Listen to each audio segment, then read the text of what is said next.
Hey, what up, YouTube? So today we're going to be taking a look at our updated Devastator. We've been having a couple of people that were wondering what we've been doing on our Devastator over on our stream since the patch came out and they changed a couple of things. So we thought we'd kind of just throw a quick little video together to kind of go over what we're doing now. Not a whole lot has changed since what we were running before the patch, but we did change up a few things. So again, we're just going to go over that real quick. Um, so first we're going to take a look at the items that we're wearing. We are running Final Penance, which obviously comes with Mage's Rage. We got super lucky and it rolled with Fortress in the APOC slot, so kind of lucky to get that roll there. So if you do get your hands on one of these, make sure that you hang on to it. Phenomenal weapon to run with any anomaly powered build. And I know there's a lot of people talking about, oh, Mage's Rage got fixed. Try to run something like Fortress instead. But like I said, we did get a Final Penance with Fortress already on there. But guys, I'm telling you, Fortress, Mage's Rage, sorry. Even though it did get fixed, it was doing way more than what it was supposed to. The description, 10% anomaly power, 15 seconds, stacks up to 4 times. You're looking at 40% anomaly power bonus. I'm telling you, still rock with Mage's Rage, still a phenomenal mod to be running on your weapon with any anomaly power build. So for example, we're looking at 1.1 million anomaly power here. So with that 40%, that's going to give us an extra 440,000 anomaly power. So I'm telling you, you still want to rock with Mage's Rage. So that's going to be the main weapon we're going to have in our hands at all times.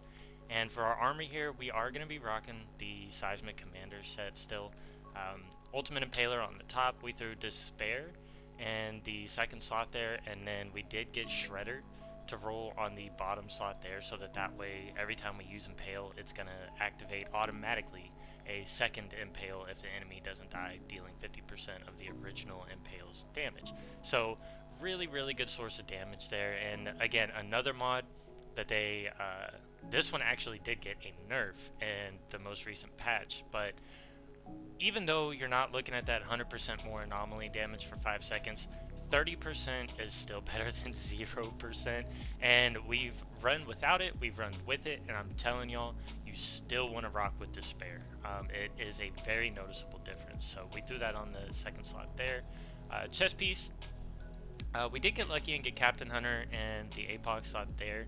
And we left Earth's Legacy there and threw extra Quake in the top slot. And for the pants, we did leave Tainted Blood there, and we've got Arms and Anomaly in the second slot. Panzer Drain, it's okay.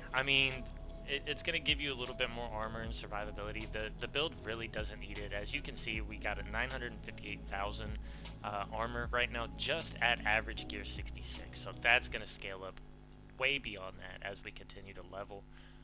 So if you can get something better than Panzer Drain there, I definitely recommend it.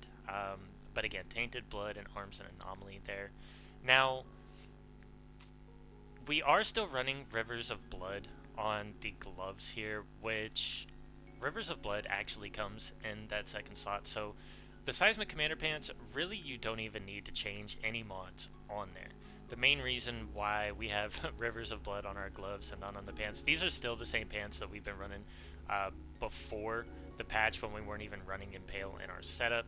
So since that was already something different, we threw Arms and Anomaly there, and we've got Rivers of Blood on our gloves here with Ground Crush in the APOC slot, which is huge. That's going to increase the base damage of Earthquake by X amount of damage. Now, I'm going to say X amount because that damage number scales whether you're going to be a lower or a higher level than 66. That damage number right there is going to look different from what you're seeing on my screen. But again, great mod to have. Rivers of Blood, also amazing. Increase the skill damage by 30% to enemies afflicted by bleed, which everything is going to have bleed on it at all times. So that's a really, really good mod to have there as well. And Bullet Kindling just so happened to roll on these gloves right here. So what we did on our final penance, we actually put ultimate burning bullets on there, so that way every time that we're shooting an enemy with our final penance, we're proccing Fortress, we're proccing Mage's Rage, as long as we're hitting crits, and then applying burn also. And then bullet kindling is going to give us 12% bonus damage to whatever enemy that we're hitting that is affected by that burn. So 12%, not bad.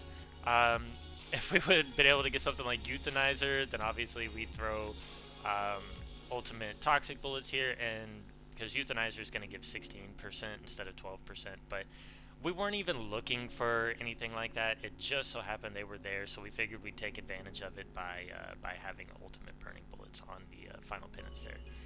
And for our boots, we are actually running the Bannerlord foot gear, mainly because this game does not want to give me a good roll on a pair of APOC epic boots.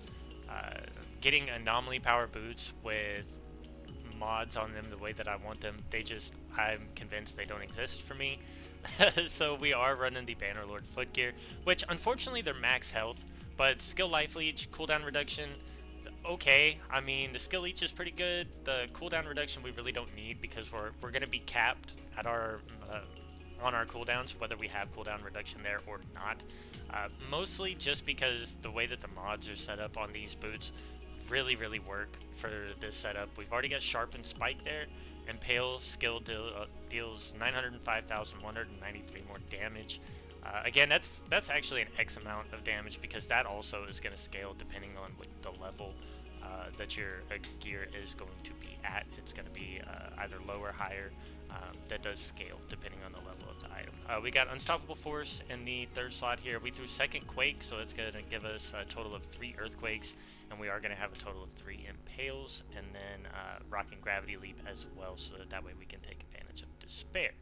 Now moving forward, our skills, like we just went over, we're running Earthquake, Gravity Leap, and Pale. This basically just so we can proc Despair, and then we go to town with our skills here, Earthquake and Impale. Now for our skill tree, extremely straightforward. We're just stealing everything from the bottom tree here. Now if we did have no resistance against the Fortified on, which we currently don't, we would probably go up here and we would take this armor piercing, at least one node, which you could easily take away Bloodbath and Blood Donation right here, and throw those into these spots just so that way you can get this little bit of extra armor piercing to help you out with your overall anomaly power. But again, we're not running no resistance against the Fortified, so like I said, skill tree, very straightforward, just snagging a bunch of stuff from the bottom tree here so that way we can get as much anomaly power, resistance piercing because we are running Unstoppable Force, and we grab Paladin as well. Now, Paladin got a huge buff with this most recent patch. Used to be, to activate Paladin, you had to proc a protection skill, either Bullet Reflect or Golem. So now Paladin activating on just simply using any skill whatsoever is massive, because that opens up to where we can run 2 damage skills and have Gravity Leap there so that way we can proc Despair. We don't have to worry about running Golem or Bullet Reflect or anything like that to activate Paladin, which really opened the door for a ton more damage. And so yeah, that's what we're looking at for the skill tree here. And for our Pax tree stayed the same. We are going to grab Impact Point right here, Puncture, Earthen Shell, Upheaval, and Multi-Strike. So that's what we're looking at for our Pax tree. Ascension points, really all you need to worry about here is Anomaly Power. Resistance Piercing is huge because that is going to scale up because of Unstoppable Force. Sorry, excuse me. Status Power is okay. That's just going to help you out with like your bleed ticks and things like that. Anomaly damage is very nice to have, but mainly, guys, the only things that you're really going to need with this setup that I have going right now is Anomaly Power, Resistance Piercing, Anomaly Damage, and damage against elites. Everything else is dealer's choice. If you feel like you need more survivability, you go with Skill Leech right here. I mean, I did grab armor here, and you could get like health right here, but mainly the rest of this stuff I'm just putting points there because I've got points, might as well spend them, right? So that's what we're looking at for our ascension points here. Now, what we're gonna do real quick We are also going to get into a quick little arbiter kill here so that way y'all can see this setup in action. Now, my hope is that we can get in there, we don't get hit by any slow traps, we don't get staggered during our skill rotations, and we can actually show y'all a clean boss kill. So let's get right into it.